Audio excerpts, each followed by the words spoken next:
Well guys, this is the current state of my life as it stands. This isn't a car video, but again, life has kind of gotten in the way of me actually doing car related content.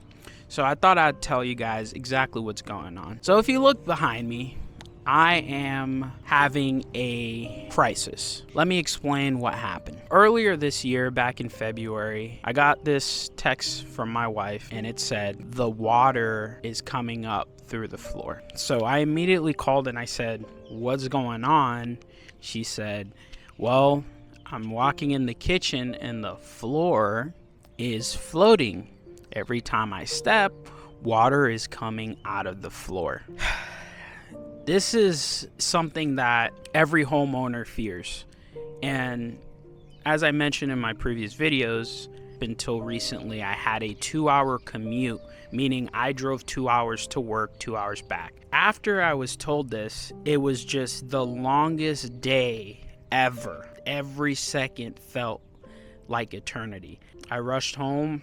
As soon as I got here, walked through the kitchen, I'm like, yeah, we have a problem. What ended up being something which we thought was going to be a simple task and a simple fix was not. In this video, I'm going to show you exactly what happened. So walking through this process, the way it usually goes, you file a claim with your insurance company. The insurance company then gives you a claim number, and then you get assigned an adjuster. The adjuster took about a week to come out. Came out, the adjuster said, okay, yeah, we're gonna have to get somebody out here to do mitigation. Mitigation essentially is when a company comes in, they take some moisture readings, and they effectively put some machines up, and they'll rip up material, drywall, flooring, just to try to get the place dried out. One of the most stressful 8 weeks was just getting contractors to come in, quote. We've met some sketchy ones. I felt like throwing my hands up. In a process like this, where insurance is involved, contractors can oftentimes take advantage of the situation where they'll jack up their prices. They'll tell you, oh, this is how much it costs, when in reality it doesn't. So we were getting quotes that were in excess of like $50,000, and it was scary because we knew that insurance wasn't going to give us that much. When they started demo, we found out that the house had 3 or 4 layers of subfloor. So we went through, started demoing the subfloor. By that time, we had a contractor signed up. We needed to move out here. So we moved our entire kitchen out here. We didn't have a stove. We had a refrigerator, fortunately, and we had an outlet on the porch, so we were able to keep things cold, but we weren't really able to cook. Typically, they give people adjusted living, but with the amount of animals we got chickens, we have dogs, I got 2 kids, we had my father-in-law staying with us. Like, it was so many people that it was gonna be challenging to try to move everyone and everything. We had the other half of the house, we had our bedrooms, we had our bathrooms, so we were able to make it work. I would go to work, wake up 4:30, out, get to work by 6:30, come back, get here by around 6 o'clock, 5:30 at the earliest, and just be cranking away at the house. So fortunately, was able to have my father-in-law here. He helped me out with the electrical, with the plumbing. The contractors did an exceptional job at ripping up the subfloor. Pretty much everything in the half of the house was ripped up. Subfloor, floor joists, everything. They poured a new foundation. It was a major operation, and to be sitting here right now knowing that we're at least able to get some part of our life back is a blessing. Going through this whole process is taking a tremendous amount of resources, both energy and financial. It's put a ton on the back burner, but what I will say, it's given us our life back, and it's also given us a sense of security, knowing that a lot of the things that we were concerned with the house were and have been addressed. So it's good to see that we're on another trajectory. However, as you can see, there's still a lot of work to be done. We're still living out here. It is currently entering June, and yes, it's been a long process. It's been very exhausting, very tiring. Every waking moment, every spare moment has been dedicated towards home improvements, and cleaning up and maintaining the space that we have. When you're working in a space where you're doing construction and you're living, there's a high upkeep, so that's taking a lot of time. I don't want to ramble on, but there's a lot of information and a lot of things that I've learned throughout this process that I kind of want to share with you guys if you're willing to listen. Insurance, dealing with insurance. When you guys are looking for contractors, or if you're just new to buying a home and something like this has happened, I just want you guys to understand that in a situation like this, always trust your instinct and trust your gut. Do not feel pressured. Even though you're in a crisis, don't feel pressured to do business with somebody. If it might work out, just walk away.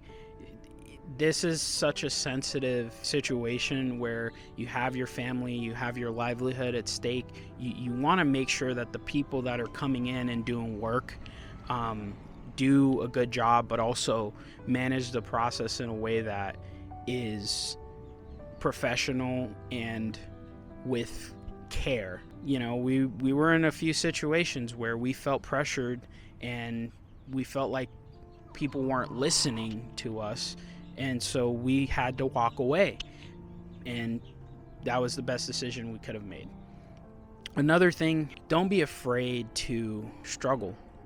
This process has been very hard. It's been difficult living out here on this porch, cooking dinner, but we've used the grills, we've used the griddle, we've used the hot plate. I mean, we have been more than resourceful. We've eaten out quite a bit, more than what we would like, but if you manage to keep the receipts, typically what the insurance company will do is they'll pay a delta between what your average cost of groceries would be in a week and what you're actually spending and eating out and feeding people and stuff like that. So that's something that is pretty interesting.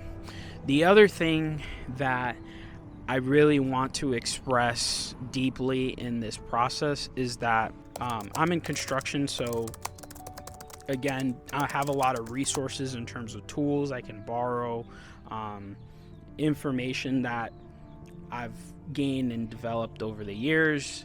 If you are not one of those people, this process can be a lot more costly and a lot more frustrating for you. There were things that I was confident that we could take on, flooring, electrical, plumbing, just some drywall, some framing work, even cabinetry and stuff like that. But know your limit. If you know that you can't do it, don't be afraid to ask for help.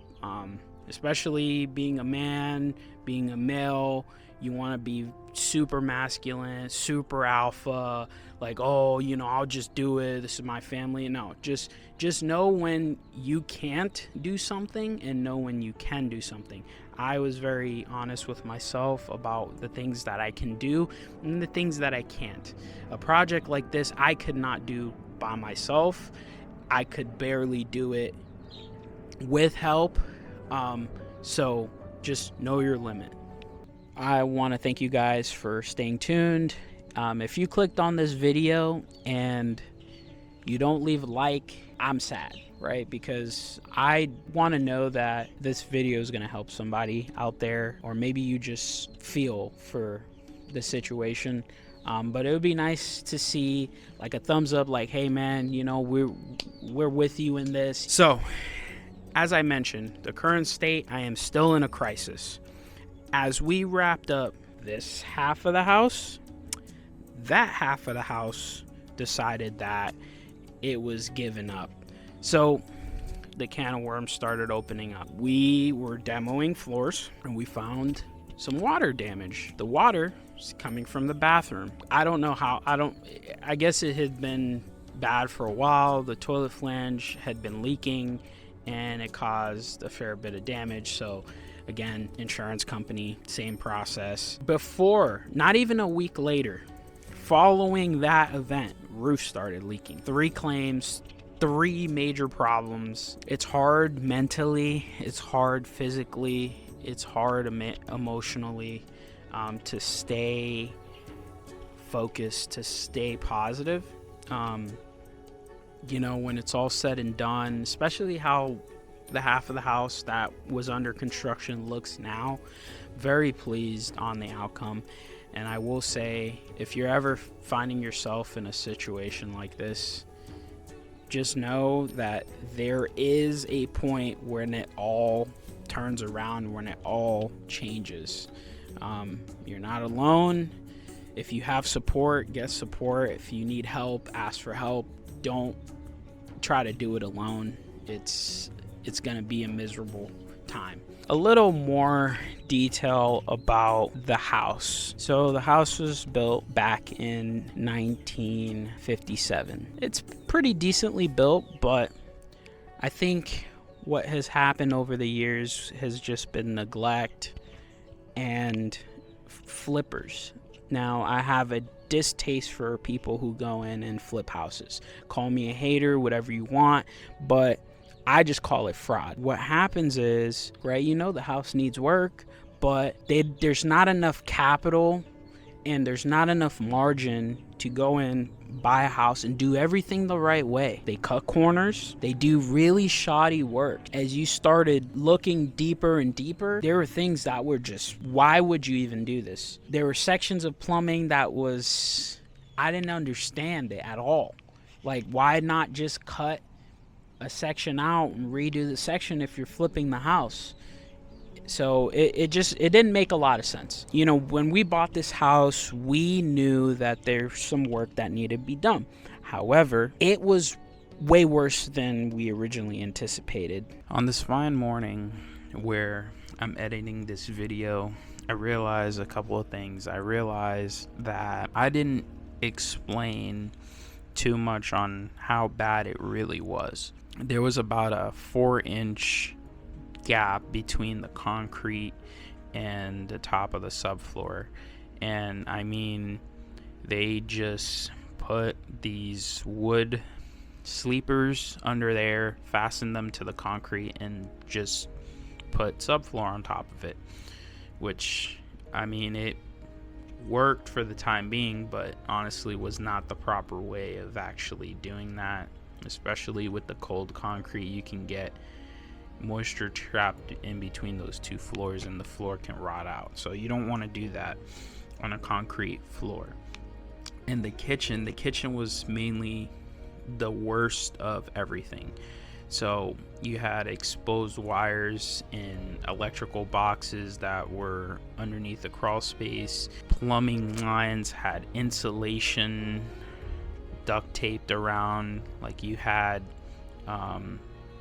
areas where the plumbing was cut off and they had shut off valves, and it was all a bunch of redundant stuff, and it just, a lot of really shoddy work. You had rocks in between the subfloor to help shim the subfloor. You had self-leveler that was just casually poured everywhere, didn't really do anything. It all cracked in between the subfloors. You had places where the electrical was wired up incorrectly. I had the AC compressor feeding off the same circuit as the dryer, which made no sense and could potentially lead to a fire. I mean, there were a lot of fire hazards underneath the house. Thankfully, you know, everyone has been safe. I mean, structurally, the floor was just trash. Back in the 50s and early 20th century, you had a lot of homes with different building codes. I mean, the floor joists in this were 24 inches on center, which is not typical, especially for a kitchen where it's gonna see a lot of load. But that's what we had. You had areas with a lot of wood rot, a lot of areas where there were sister joists not properly fastened, not properly supporting anything. I mean, it's a miracle that in certain areas that it just didn't collapse, honestly. So we're thankful there. I am tremendously grateful, very happy that our family is healthy and thriving. There are a lot of things that are replaceable, but that is one thing that is very difficult to replace. I've taken way too much of your time. Just some general update items. I will be continuing to do car content. I am not fading away. I made a promise to myself to persevere, to continue. There were some very big logistical reasons as to why I couldn't make videos. Granted that we were living in one half of the house, and yes, so I do have plenty of content that's planned. I have content planned on my WRX. I also have a few other surprises that I've managed to curate throughout the last couple months, which has been quite challenging, but we have made it work, and I have given so much of my inner being and soul and just soul power. It's not even energy anymore, it's just soul power, the will, and I have made it work because I'm passionate about cars. I'm passionate about being a family man, husband, father, friend.